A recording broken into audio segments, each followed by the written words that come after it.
kita kan punya sejarah, kita punya pengalaman. Kita bukan nggak punya pengalaman. Pengalaman jatuhnya Soeharto. Siapa yang tidak tahu, Habibie itu anak kesayangan Soeharto. Puluhan tahun dia yang ngambil dari Jerman, ya, dari jadi menteri sampai jadi wakil presiden. Tapi pas saat dia mundur dan Habibie jadi presiden, desakan agar Soeharto diadili, dia akan lakukan.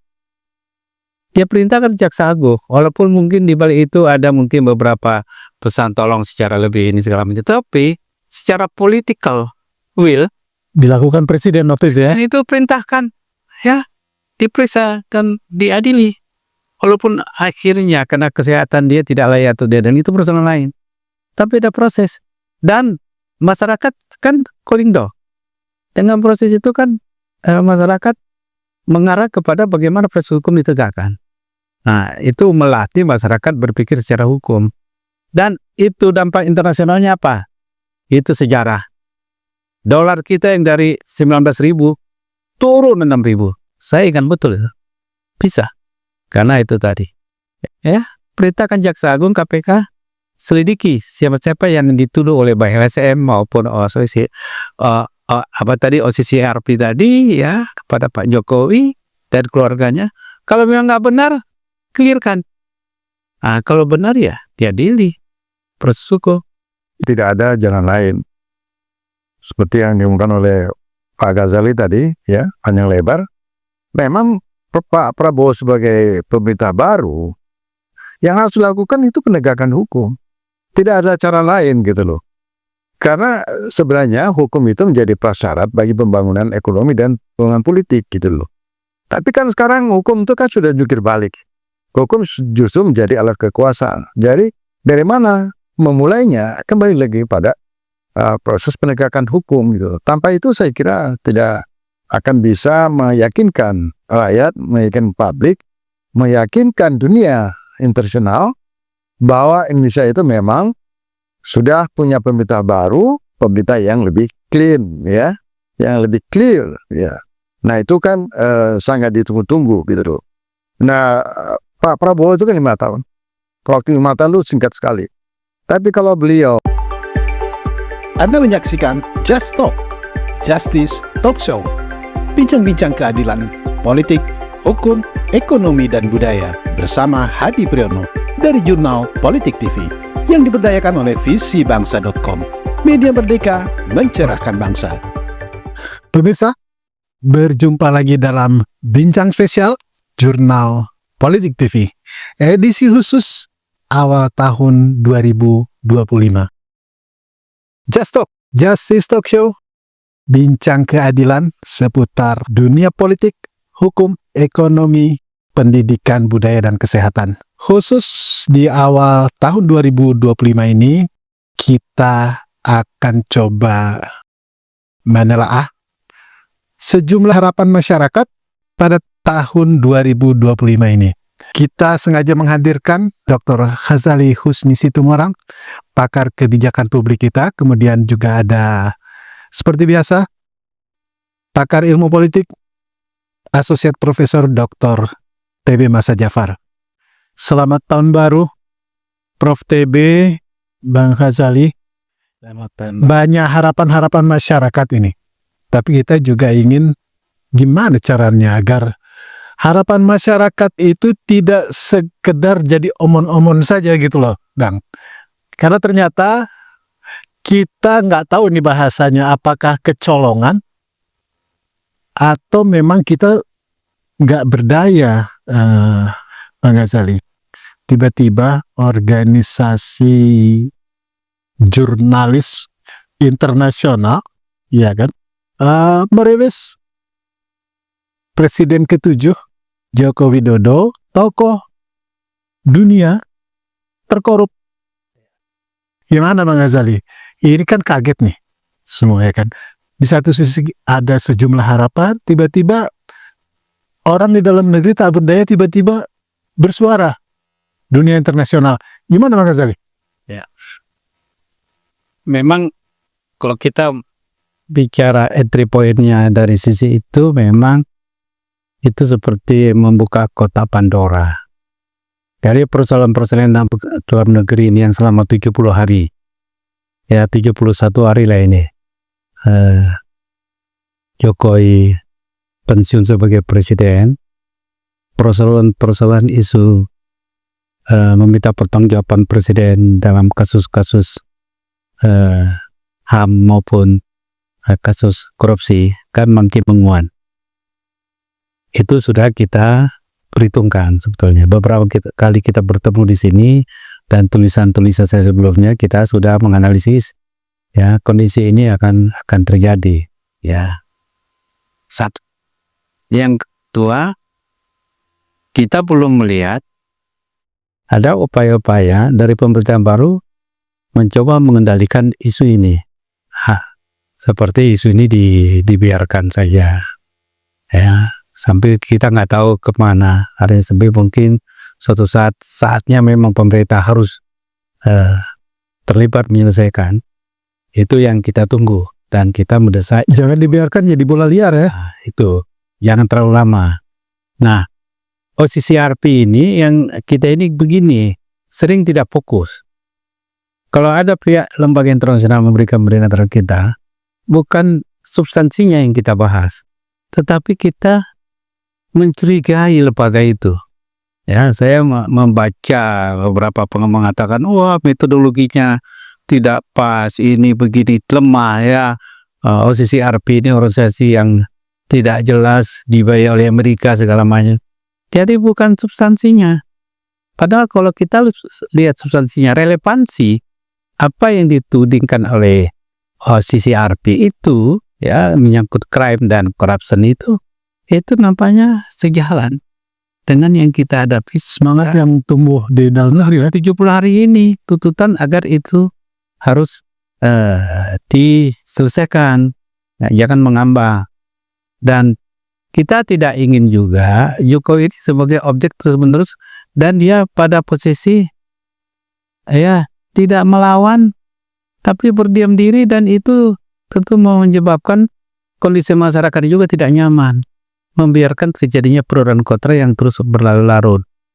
Ya, jadi oleh karena itulah tahun 2025 ini kita minta pemerintah dalam hari ini Presiden Prabowo untuk menyelesaikan. Sebab yang paling berkuasa dalam sistem tata negara kita yang presidensial ini, presiden itu yang paling berkuasa menurut undang-undang. Bahkan Rocky Gerung bilang kekuasaannya itu surplus. Ya kan? Dengan kekuasaan surplus ini, kenapa tidak digunakan untuk menyelesaikan masalah? Ya, bukan membiarkan masalah. Sebab jika suatu saat seorang pemimpin itu membiarkan persoalan itu, dia juga akan menjadi tudingan termasuk bagian dari persoalan. Itu harus kita hindari. Ya, jadi harus ada problem solving yang harus dilakukan penyelesaiannya. Penyelesaian dimaksud ini muaranya kemana nih? Apa kemudian Pak Jokowi misalnya diperiksa oleh para penegak hukum atau justru misalnya Presiden memberi komando stop tudingan atau tuduhan-tuduhan tak berdasar kepada Jokowi misalnya? Kita kan punya sejarah, kita punya pengalaman. Kita bukan nggak punya pengalaman jatuhnya Soeharto. Siapa yang tidak tahu Habibie itu anak kesayangan Soeharto puluhan tahun. Dia yang ngambil dari Jerman, ya, dari jadi menteri sampai jadi wakil presiden. Tapi pas saat dia mundur dan Habibie jadi presiden, desakan agar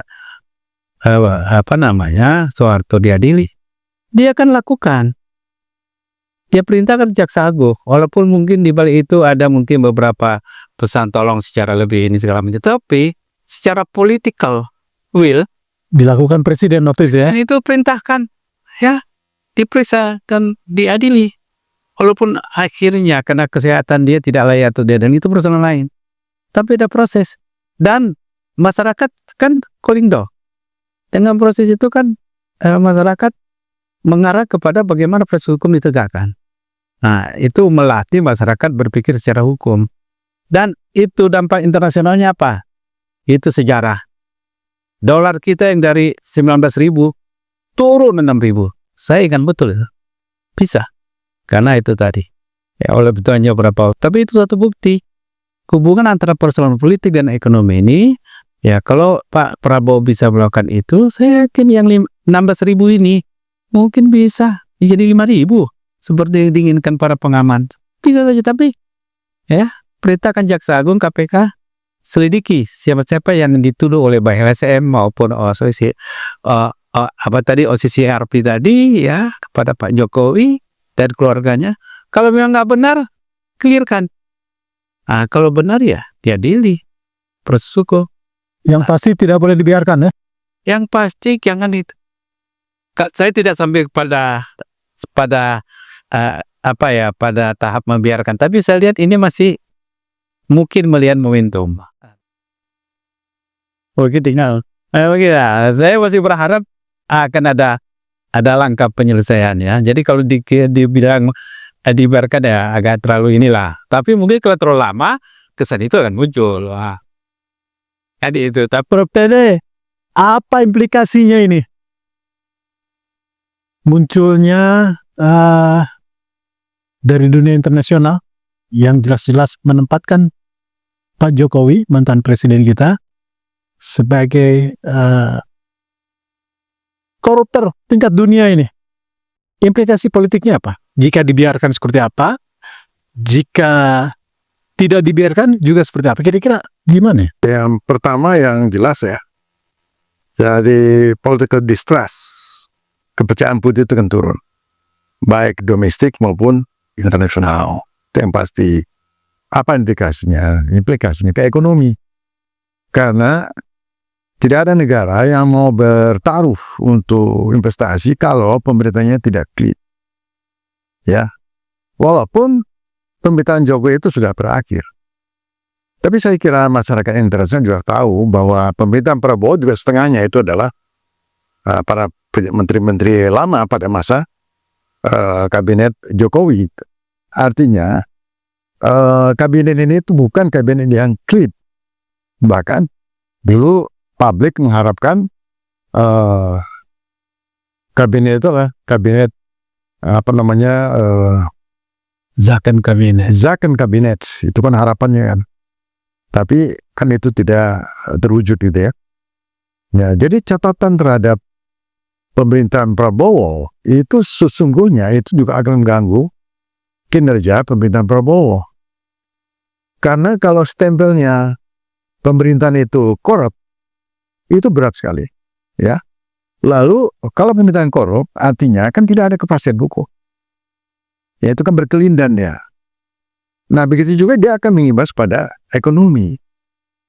Jadi politik, hukum, ekonomi ini adalah 3 variabel yang sangat menentukan apakah negara ini akan cepat ya berjalan ya kinerjanya, kemudian dengan target-target yang dicanangkan gitu. Tapi kalau 3 perusahaan ini tidak clear, saya kira bagi Prabowo juga agak berat. Apalagi kita lihat negara dalam keadaan keuangan yang sangat minim sekali. Apa yang terjadi ketika Prabowo mengatakan makan gratis dari budget 20.000 sampai turun 10.000, itu kan secara politik itu kan orang meragukan, wah ini pemerintah ini kredibel nggak? Ya, itu kan udah jadi wacana di publik gitu ya. Loh, kok bisa 20 akhirnya turun jadi 10.000 potong sana potong sini? Apakah itu layak? Ya, dari segi gizi dan segala macam itu ya. Nah, ini kan pertanyaan-pertanyaan itu akan bergulir. Kemudian lain Bung Adi ya, terkait hasil publish lembaga internasional itu, siapa yang bisa bantah ya bahwa kesimpulan yang susah ditolak itu bahwa indikasi pemerintahan Jokowi itu adalah ingin berkuasa 3 periode, kemudian bagaimana menggunakan aparat keamanan sebagai alat kekuasaan untuk menaklukkan ya kontrol atau kelompok-kelompok oposisi atau suara kritis. Tuh. Kemudian hasil pemilu, baik pemilu 2 kali ya, yang sebelumnya itu maupun pemilu terakhir ya. Jadi banyak sekali. yang sangat tragis adalah Bung Adi ya, bagaimana menjelaskan tambang-tambang itu bisa pihak asing dan negara itu dia nggak tahu. Ada tambang gelap, penambangan gelap. Ini kan baru ditemukan itu. Kerugian negara tambang emas itu berapa? 1.000 triliun. Nah, itu ternyata dari China. Pertanyaannya, apakah aparat keamanan nggak tahu? Kemarin waktu menjelang tahun baru itu gampang sekali ditanya siapa teroris itu. Penambang emas, ya dia bawa ada alat-alat ya, Pakai alat berat. alat ya, teknologi. Kok bisa nggak dapat ya? Ya masa nggak dapat? Baru sekarang ketahuan. Ya kerugian negara itu 1.000 triliun. Sebelumnya timah. Jika dilihat dari pidato-pidato Pak Prabowo, ini kan sangat gegap gempita soal pemberantasan korupsi ini ya. Kalaulah tudingan-tudingan, dugaan-dugaan kepada Pak Jokowi ini tidak segera diselesaikan, kan publik bisa saja, ini presiden kita sama saja, cuman omong-omong aja gitu. Menurut Anda, Ya kalau itu kan sebagian orang sudah mulai meragukan. Karena rakyat ini kan istilahnya udah terlalu lama ya melihat kondisi ya di bawah pemerintahan Jokowi, kemudian ada harapan baru dengan munculnya ya Presiden Prabowo, itu kan membawa harapan baru ya. Ada satu keyakinan ini akan ada perubahan. Tapi kalau perubahan itu lamban ya, padahal diperlukan langkah cepat. Karena kalau tidak, ya yang dipertaruhkan itu adalah rakyat. Apakah pemerintah ini kredibel apa enggak? Apakah pemerintah ini masih bisa dipercaya apa tidak? Karena kalau kompromi terhadap kejahatan-kejahatan korupsi masa pemerintahan yang lalu, kerugian negara yang ribuan triliun itu tidak sentuh, apa maknanya dari pemerintah baru dari Prabowo gitu ya. Jadi tidak salah juga orang mengatakan tidak ada perubahan yang cukup signifikan. Apa coba? Ini kan yang disentuh itu kan koruptor yang kerucu tuh ya. Belum lagi soal PSN gitu nih ya, soal proyek sertifikasi ya, PIK 1, PIK 2, PIK 3 dan seterusnya itu. Ya, itu sangat telanjang ya. Bagaimana di sini ada konspirasi, kolaborasi kekuasaan. Dalam ini adalah Presiden Jokowi. Saya tidak mengatakan secara pribadi ya, tapi dia sebagai presiden, tadi Pak Ghazali mengatakan presiden itu surplus kekuasaannya. Nah, pertanyaannya kalau dia surplus kekuasaannya, kenapa itu tidak diabdikan untuk menciptakan satu pemerintahan yang kredibel, yang bersih gitu loh. Tetapi yang kita lihat justru sebaliknya. Kekuasaan yang surplus itu adalah untuk membangun ya kekuasaannya sehingga dia bisa menjadi satu kekuatan politik yang sangat tangguh, melebihi dari kekuasaan partai. Itu artinya apa? Artinya ya ini ada abuse of power. Kita lihat dari segi konstitusi ya, itu banyak juga yang dilanggar. Ya, jadi kalau publish internasional itu mau dibantah, saya kira agak susah gitu loh. Dan itu akan dijadikan sebagai pegangan bagi para investor maupun ya investor dari dalam. Apa yang diharapkan gitu loh. Kalau pemerintahan Prabowo tidak mengambil langkah-langkah signifikan dalam belum mengambil langkah. tahun Bung Adi. Ya, 5 tahun ya. 5 tahun singkat gitu ya. Ini publik ini udah nggak sabar gitu. Kasusnya banyak sekali gitu. Nah, jadi kembali lagi Pak Prabowo malah ada yang mengatakan ya, ini Pak Prabowo kalau terlalu slow seperti itu, mengingat ya bahwa pusat-pusat kekuasaan itu masih masih juga didominasi oleh kekuatan lama. Bisa-bisa justru yang akan dimakan itu adalah pemerintahan Prabowo gitu. Zali, kalau dari sisi telaah kebijakan publik, ini kan pidato-pidato Pak Prabowo soal pemberantasan korupsi ini kan luar biasa ini. mengundang decak kagum berbagai pihak, kawan maupun lawan politiknya, ya kan? Nah, idealnya apakah hal-hal hebat, gagasan-gagasan pemikiran itu sebaiknya menjadi kebijakan negara atau ya sekedar bumbu-bumbu politik aja gitu? Jadi dalam ilmu kebijakan publik itu, apa yang disampaikan oleh pemimpin, apalagi presiden, ya, apa yang diomongkannya itu di forum publik itu adalah suatu kebijakan. Jadi kebijakan itu bisa tertulis secara lisan. Bahkan body language dia, bahasa tubuh itu bisa jadi kebijakan. Kalau dia sudah menggeleng, artinya dia mengatakan tidak. Nggak ada yang berani. Kalau begitu seharusnya aparat penegak hukum harus sudah bisa melihat kebijakan. Tunggu dulu. Itu kan tahapannya, menyampaikan tahapannya itu kan kebijakan. Jadi dia kebijakan itu dia dua apa? Ada 3 fase. Ya, fase kalau sekarang existing itu fase literasi, mensosialisasikan pikiran dia, mulai dari awal dilatih apa keinginan dia dengan 4 area zona ya yang mau digarap mengenai pangan, hilirisasi dan kemudian energi ya, dan memberikan makanan bergizi ya. Itu kan dia coba ya, mungkin dia memerlukan waktu mensosialisasikan ini karena tingkat pemahaman masyarakat yang tidak sama. Yang kedua juga dia mengingatkan terus tentang korupsi dengan berbagai cara ya, kemudian kasus-kasus yang ada sekarang ini, dan kemudian bagaimana kekecewaan dia dengan keputusan pengadilan itu yang cuma 6 tahun untuk 300 triliun. Saya melihat dia mungkin masih dalam tahapan itu, walaupun secara kecil-kecilan tindakan sudah dilakukan, tapi kecil-kecilan ya. Artinya sekarang ini dia masih fase literasi. Ya, jadi kalau fase itu diikuti literasi, implementasi, dan baru dilakukan evaluasi. Jadi kita berharap fase literasi sudah selesai sebetulnya. Sudah cukup lah. 70 hari ya, 70 hari dia melakukan sosialisasi ke dalam negeri maupun ke luar negeri. Saya pikir itu enough is enough, sudah cukup secara literasi. Mungkin ya di 2025 ini sudah tahapnya dia mengimplementasikan apa yang diliterasikannya kepada masyarakat. Ya, nah dari mana mulai? Kita menyarankan pintu masuknya dari isu nasional dan internasional ini. Ya, UCCRP ini bisa menjadi pintu masuk karena itu menyangkut kredibilitas bangsa dan negara dan berdampak kepada ekonomi.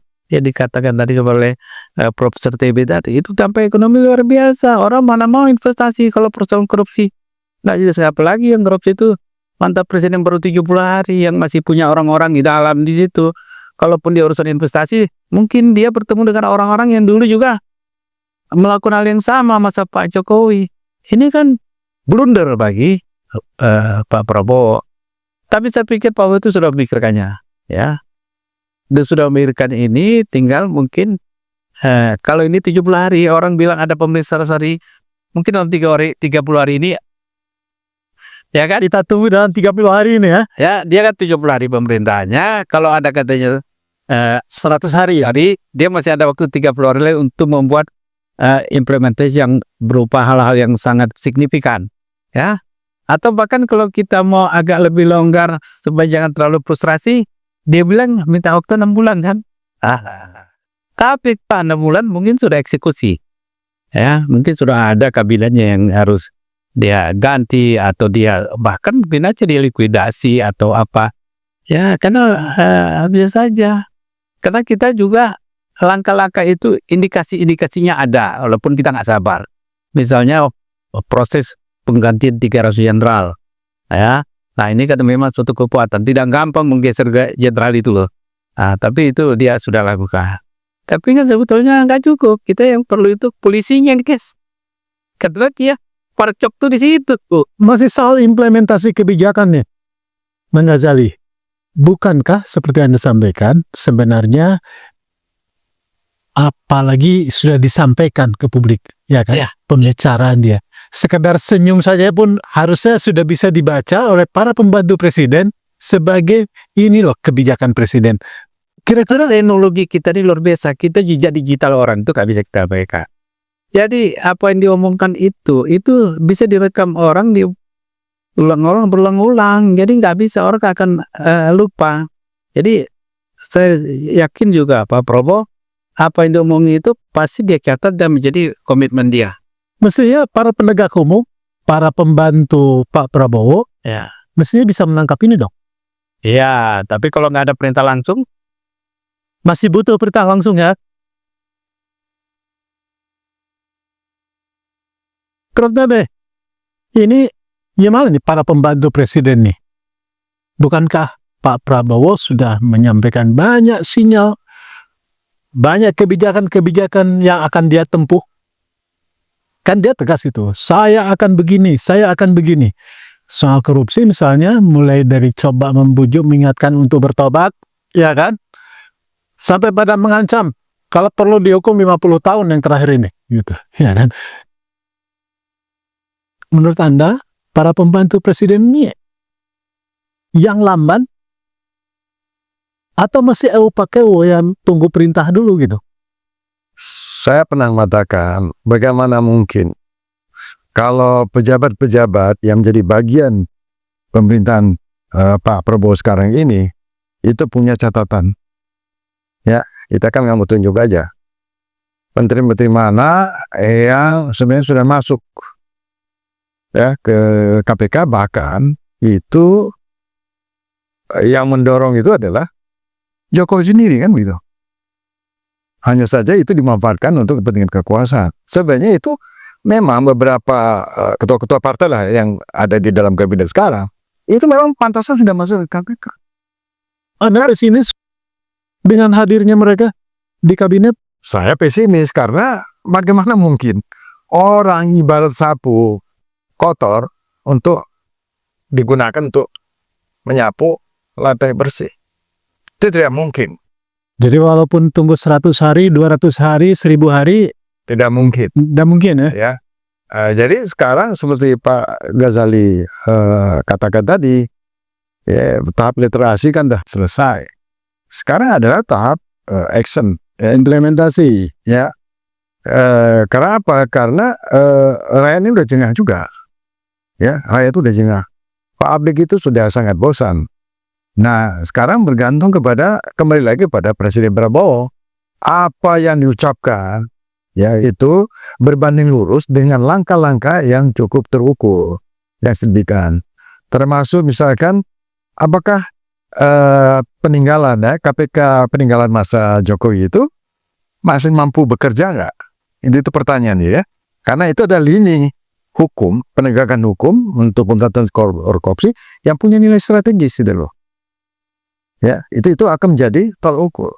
Tapi kalau penanganannya masih kecil-kecil, ya kan, Masih terkesan pertempuran kekuasaan politik ya? termasuk juga statement-statement dari Hasto, Sekjen PDIP, dia katakan dia tahu itu siapa pejabat-pejabat yang korup segala macam, itu kan luar biasa itu.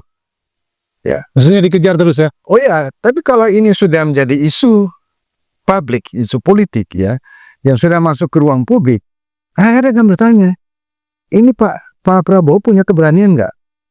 Seriuskah dia gitu? Walaupun tadi Pak Ghazali mengatakan udah 300 jenderal loh, ya. Sudah mulai bergulir lah ini. Ya, itu kan baru angkatan darat. Ya, TNI lah. Polisi belum ya? Polisi sekarang luar biasa loh, jadi sorotan tuh. Pak Cok ya. Pak Cok. Bukan ya, institusi negara yang paling tidak percaya itu adalah kepolisian. Bayangkan tuh, apa kita nggak sedih? Sementara budget yang paling tinggi itu adalah kepolisian dibandingkan dengan institusi lain. Kita campur sedih, campur kecewa, dan campur marah. Ya, apalagi kalau kita lihat beberapa kasus seperti yang saya sebutkan.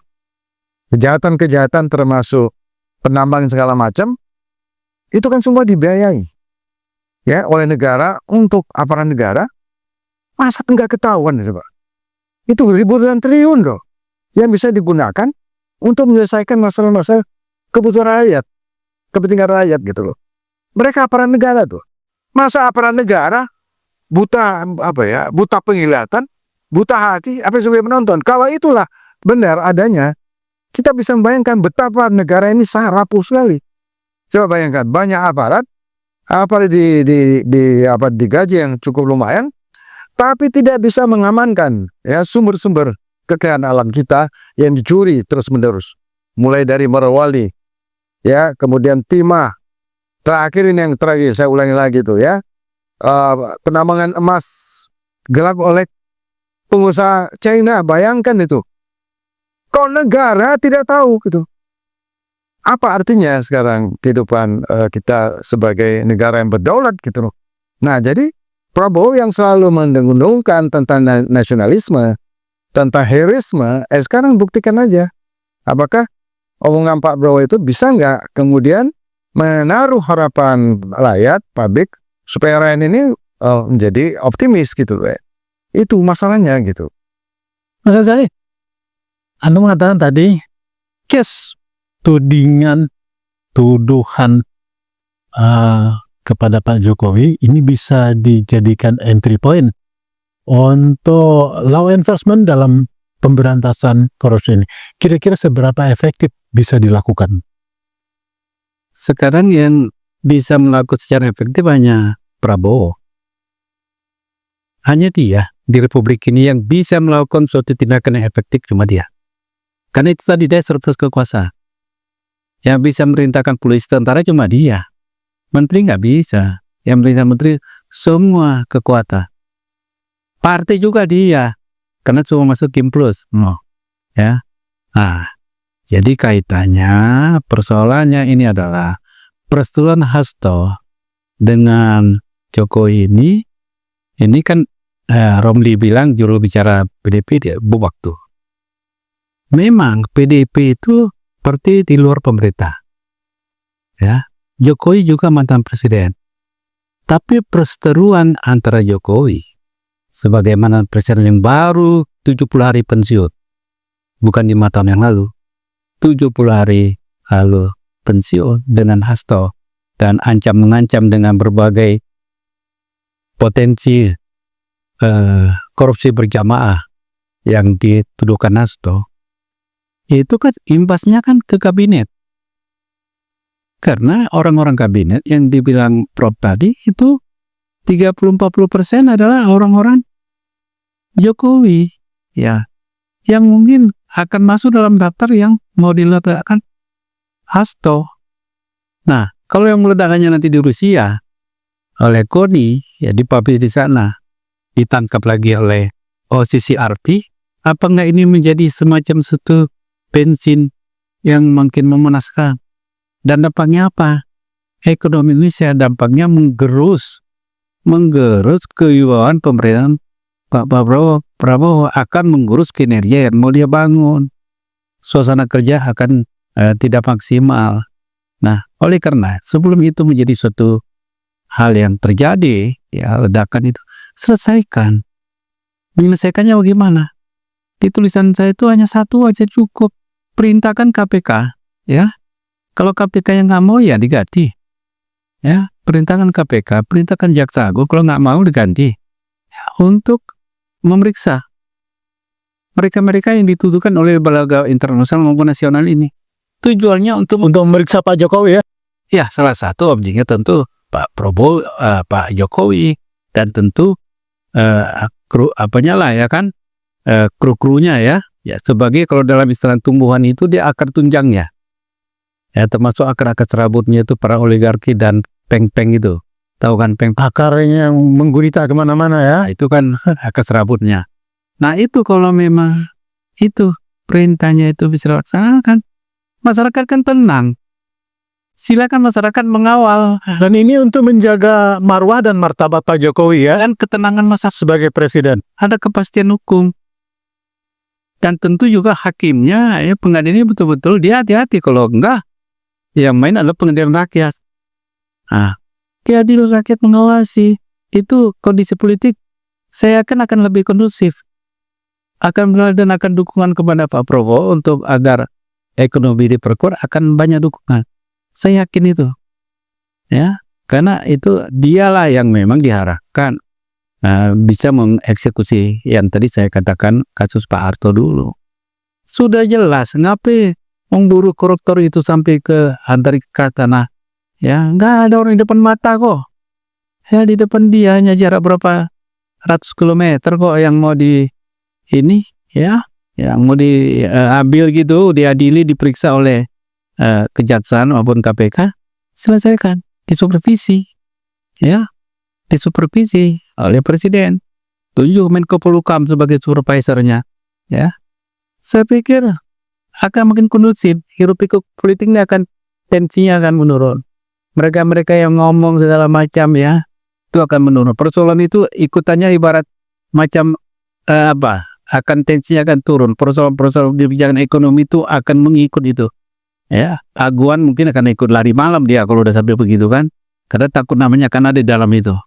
Nah, itu kondisi-kondisi itu bisa menurunkan tegangan yang ada di masyarakat. Kalau memang tujuannya ke sana. Ya.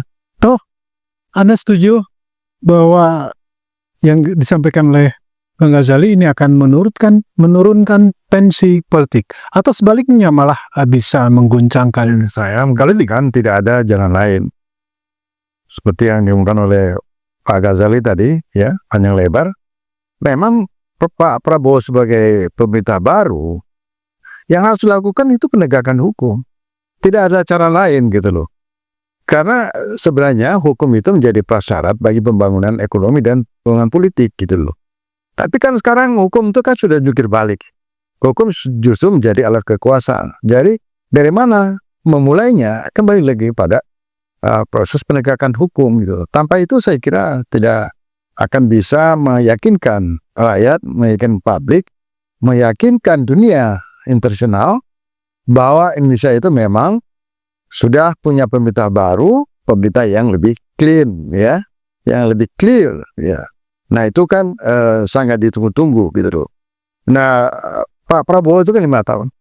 Waktu 5 tahun itu singkat sekali. Tapi kalau beliau selama 5 tahun itu dengan memulai pada perbaikan hukum, kemudian secara otomatis politik dan ekonomi kemudian merangkak, otomatis program-program lain juga akan mengikut. Gitu ya. Mulai 100 hari pertama ini atau tunggu 6 bulan? Ya paling tidak kan sudah ada indikasi awal. Apa yang ditunggu 6 bulan? Ya kalau kasus-kasus berat itu belum dijangkau gitu loh. Apalagi nunggu 6 bulan ya sampai 1 tahun, saya kira udah terlambat gitu deh. Karena ini kan ekonomi ini kan menunggu. Begitu soal hukum. Clear ya, tegak, ada penegakan hukum, ya, pemerintah itu clean, ya, otomatis public policy-nya juga sehat. Itu masalahnya. Anda setuju, Bang Ghazali, tak perlu nunggu 6 bulan lah. Di 100 hari pertama ini sudah mulai implementasi. Iya. Dan kita sudah punya model yang dilakukan Habibie. Dia cuma berapa pemerintahnya? Setahun lebih ya? 1,5 tahun. Kan tidak lama. Tapi dia kan full speed. Langkah-langkah dia kan full speed. Karena hasil kan ada. Ya, rupiah menguat. Ya, regulasi undang-undang dia produksi. Udah penegakan hukum tadi. Ya, yang hukumnya yang udah nggak ada dia siapkan. Walaupun mungkin ada bolong-bolongnya lah ya. Tapi itu kan produk hukum yang paling banyak membuat undang-undang itu Mas Habibie. Jadi Anda, ya. Jadi model sudah ada. Tinggal mau apa tidak mengerjakannya, ya. Nggak ada kekuatan, kekuatannya surplus, ya, surplus lebih. Tinggal ini mau apa tidak. Nah itu aja. Mudah-mudahan di bulan Rajab ini, ya Pak Ghazali dibandingkan Habibie, power Pak Prabowo lebih kuat. Ya lebih kuat. Kalau masa Pak Habibie dulu dia sering juga diganggu kan, diganggu terus dia. Jadi presiden itu. Akan diganggu, tapi dia kan jalan terus. Tapi ini kan nggak ada ganggu secara politik, partai-partai nggak ada yang mengganggu. Paling nggak Pak Ghazali masa transisi bisa diperpendek kan begitu. Iya. Jadi partai tidak ada yang mengganggu dia. Semua yang Kim Plus itu semua samikna watokna sama dia.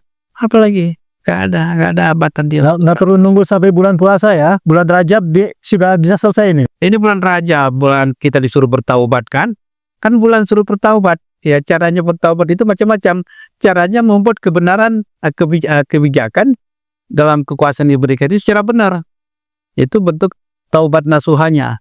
Nah, Baik, Kang Ghazali, Prof. TB, kita nantikan saja apakah dalam 100 hari pertama pemerintahan yang dipimpin oleh Pak Prabowo Subianto ini sudah mulai full speed dalam penegakan hukum dalam memberantas korupsi. Terima kasih Prof.